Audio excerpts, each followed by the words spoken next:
Howdy guys, it's Joe here, and of course, the Bastion buffs finally came in on the PTR. Unfortunately, I missed them yesterday because I only saw the other changes on the, the developer update because he forgot to mention this.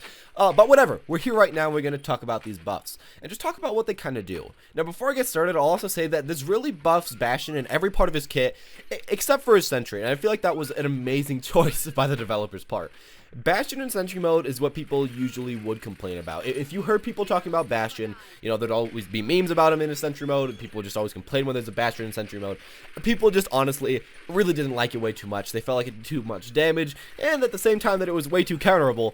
So luckily they kind of fixed it up. They nerfed it quite a bit, but they buffed other parts of his kits that will, in my mind, make up for it quite a huge amount. With that said, though, with that preface, let's get on to the buffs and the nerfs that were in this new update for Bastion that kind of make him Bastion 2.0, as a lot of people like to be calling it.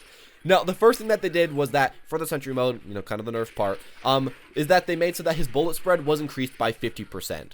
Now, of course, I'd say that's pretty bad. It's not horrible because you shoot so many bullets, but of course, nobody wants extra bullet spread. I guess you can hit more of the enemy team at once now. It's kind of awkward, though. As well with this, we also see that his bullet spread is always at the maximum fire bullet spread. Now, for some reason before, when Bastion started to, ramp up his gun and shoot for the first few seconds, it had really good accuracy, and then it became, average. Now it's just always going to be average, which does kind of make sense. I don't know where this thing even has sniper accuracy in the first place. I thought that was a pretty good idea.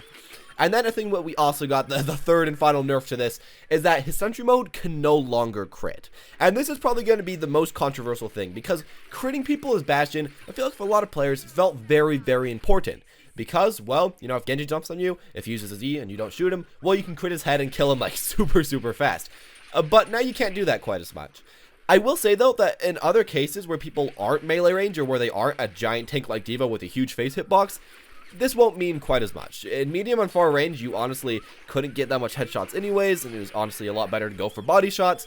So I feel like this will just kind of hurt you when you're in melee range, but there are a few other things that can kind of buff you in melee range in this update that should kind of make up for that. So while I still think that it's kind of a hard nerf on him, it does make sense, and it doesn't really make him that bad of a character because even with this nerfed, he still can do a ton of damage to shields, a ton of damage to tanks, and a ton of damage really to everyone. He just doesn't have quite as much burst. But that is kind of made up for in the next buffs that we actually got to a Sentry mode turret. And the first one is that the deployment time on it went from 1.5 seconds to 1 second. And I feel like this is extremely important. That might not sound like way too much, 0.5 seconds. What the heck can that do? But when you look at this in-game, it looks so much faster, so much cleaner.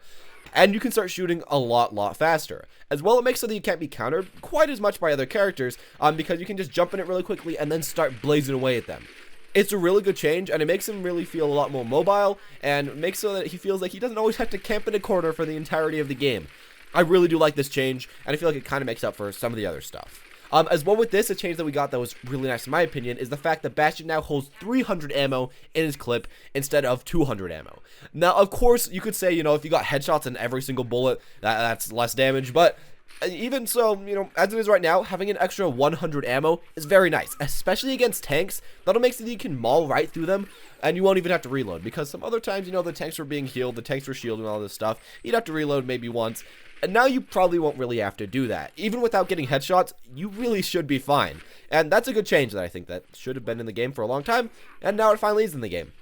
Really should help against the tank metas, and I hope that this new Bastion does kind of help against the tank metas, because the problem about the old one was that he was just simply too slow, too immobile, and they could just honestly jump on him pretty much instantly.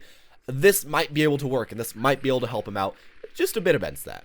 Now, of course, to some of the other buffs, the Sentry was really the only thing that was nerfed that much. We got a few other good ones. The first one being that his recon mode got really great buffs. The first thing is that his bullet spread was decreased by 25%, and I love this change. Now he's more like Soldier 76, and he can finally hit some of those bullets when he's not in a Sentry mode. It makes him less reliant on a Sentry mode, and that's kind of what this whole update does as a whole, and just makes him a lot stronger. Of course, he isn't quite as good of a sniper or a soldier. He doesn't have quite as good accuracy. It's still pretty good, though. As far as another change for the recon mode, he also got 5 more bullets to that, so that he now goes from 20 bullets to 25 bullets, which is a pretty good change, not the hugest increase in damage, but should make him a lot better, a lot more mobile, and a lot more useful when you're running around the field instead of just when you're at one point at a time, and that's just what a lot of these changes do seem to be trying to do. Now, the next thing that I feel like is really, really cool is that his self-repair was moved from an E to his right click. And now it can be moved while using, and now it is not canceled when you're taking damage. Now, the thing about it, though, is that it's no longer this thing that you can use anytime. Now it uses a resource meter that is depleted when you use your right click, but it just recharges when you're not in use.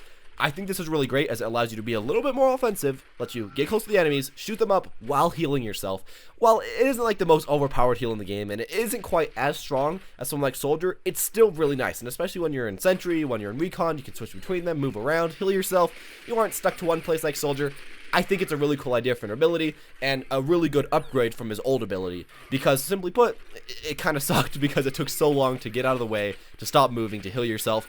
Now you don't have to worry about that. It should be a lot more useful now. And finally, there's one change that's really, really great and kind of makes the character actually good. You know, so far he sounded okay, but that damage reduction on a Sentry mode, those nerfs for Sentry mode, really did sound like they would hurt him completely. But this final change might change your mind just a little bit. Now when Bastion goes into Sentry mode or in his tank mode, that be an ultimate, he takes 35% less damage. That is a huge buff to this character, especially because now you can heal in your tank mode or in your Sentry mode while you're shooting, while you're taking 35% less damage. Adding that all up makes you a lot harder to kill, a little bit harder to burst, harder to poke out. It should make him a lot stronger of a character.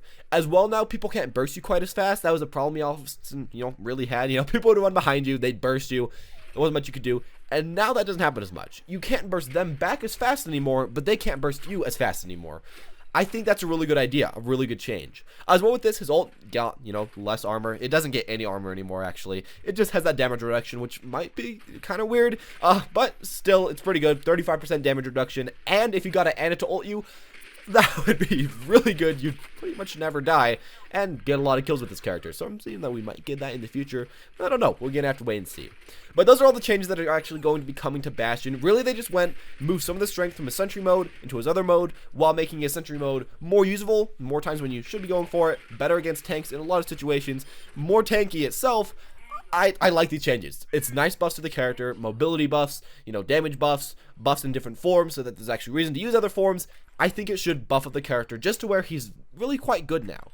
And now I hope that this makes him good enough where he's really, really quite playable, where he's maybe up to that Soldier level, maybe a little bit below, but still really playable, and only time will really tell. Right after this video, I'm going to be trying to play him as long as I possibly can. I've been playing him for about an hour already, and he is feeling really good, but maybe 2 or 3 or 4 more hours down the road, I'll be seeing it in a new light. Anyways, that's all I'm going to say about this. As always, if you guys did enjoy, make sure to leave a like, comment down below what you think about this new Bastion changes. I just want to hear you guys' opinions, and as always, have a wonderful day.